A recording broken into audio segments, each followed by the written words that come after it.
Have you ever been in a relationship na all goods naman sana, walang red flags, you love each other pero society o tradisyon yung pumipigil sa pagmamahalan niyo? Gaano ba katindi ang tradisyon para pigilan nito ang dalawang taong nagmamahalan? Mas mabigat nga ba ito kaysa sa pag-ibig? Let's talk about the tensyonadong story ni na Awiyaw at Lumnay.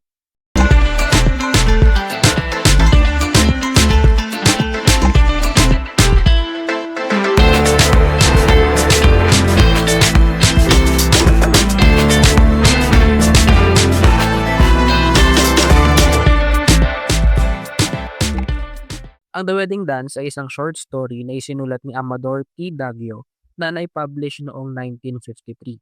Si Amador T. Daguio ay isang Filipino poet, fictionist at teacher na gumawa ng mga akdang nagpapakita ng buhay Filipino at ng indigenous culture, especially in pre-war Philippines. Nakakuha siya ng master's degree sa Stanford University at nakatanggap ng Republic Cultural Heritage Award dahil sa mga naging ambag niya sa Philippine literature.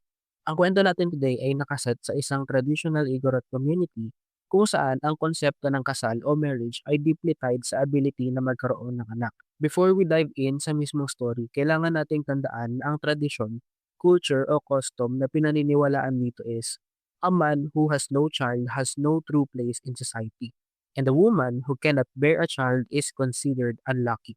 Now, going to the story, ang ating main characters ay si Awiyaw at si Lumlay. Matagal na silang kasal at maayos naman ang samahan nila. They deeply love each other at tinutulungan nila ang isa't isa, especially sa fields at sa pagsasaka. Kaso, may isa silang problema. Many years na kasi ang lumipas pagkatapos nilang ikasal, pero wala pa rin silang nagiging anak. In their case, as a husband and wife, okay lang yon. Mahal pa rin nila ang isa't isa at walang problema. Pero according sa tradisyon at kultura na kinabibilangan nila, hindi maganda ito. Kailangan nilang magkaroon ng anak. Kaya naman pumasok na sa eksena ang mga elder ng community na pinipressure si Awiyaw na hiwalayan na si Lumnay at magpakasal sa ibang babae na kaya siyang bigyan ng anak. Grabing panghihimasok naman yun, ano? Ngunit para sa kanila, kailangan masunod ang tradisyon. Kahit masakit para kay Awiyaw, sumunod siya sa mga ito at nagpa-pressure. Going quick, nakahanap ka ng bago si Awiyaw at sa gabi ng kanyang panibagong kasal, napuno ng sound ng gangsa o yung mga traditional na wedding gong yung kanilang lugar. At dahil may kasalan, may celebration. Habang masayang nagse-celebrate ang mga tao, palihim na pumasok si Awiyaw sa madilim na bahay that he once shared with Lumnay. Just imagine the Lumbay. Nagsorry siya kay Lumnay at ipinaliwanag na pareho silang walang laban sa tradisyon. Kahit pa sinabi niya yun gently, hindi natin may iwasan yung sakit nun for both of them.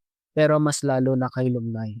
Sinindihan ni Awiyaw ang ilaw sa loob ng bahay at sinabihan niya si Lumnay na lumabas at sumali sa wedding dance. Baka sakali raw kasi na kapag sumayaw siya, may panibagong lalaki na makakanote sa kanya at pakakasalan siya. Na baka mabigyan pa siya ng mas magandang buhay. Pero tinanggihan nito ni Lumlay. Nanindigan siya. Pinaglaban niya yung feelings niya na ayaw niya ng ibang lalaki. At kahit nahiwalay na sila, nananatili pa rin ang pagmamahal niya para kay Awiyaw. The feelings are mutual naman kasi and mahal nga nila ang isa't isa. Ayaw rin talaga ni Awiyaw ng ibang babae pero under siya ng tradition that leaves him with no choice. Mas malakas ang rules of society kaysa sa personal feelings nila. Wala nang masabi pa si Awiyaw so umalis na siya sa bahay para bumalik sa kasal niya. Let us all feel these lines, my friends. Left alone, Lumnay walks out into the cold night and into the fields. As she wanders among the bean plants, she remembers the past. How she first met Awiyaw, how he courted her, and how hopeful their life together once was.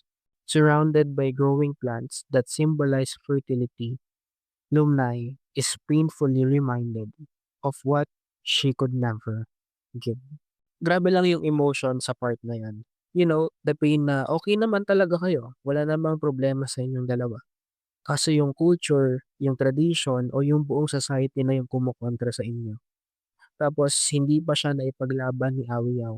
Legit lang nalumbay ang naramdaman ni Lumnay kasi malamang sinisi niya rin yung sarili niya. Sinisi niya yung sarili niya kasi hindi niya kayang bigyan ng anak si Awiyaw. Natapos ang story na mag-isa na lang si Lumnay sa fields. Tahimik siyang nagluluksa sa paghihiwalay nila at tahimik na tinanggap ang kapalaran niya. Ipinapakita ng suffering niya yung emotional cost ng mga tradisyon na mas bina-value yung established customs kaysa sa human love, which might be unfair kasi wala namang red flag sa relationship nila, eh. Nevertheless, that's how this story goes. Oh, baka humugot na kayo diyan, So that's what basically happened sa The Wedding Dance. If you like more stories like this na narrated sa ating sariling wika at modern language, para mas maunawaan ng stories, hit that like, subscribe, and share button. Comment nyo na rin ang feedbacks nyo or kung may request kayong story na gagawa natin ng ganito para maintindihan natin lahat basically. Basically, that's it.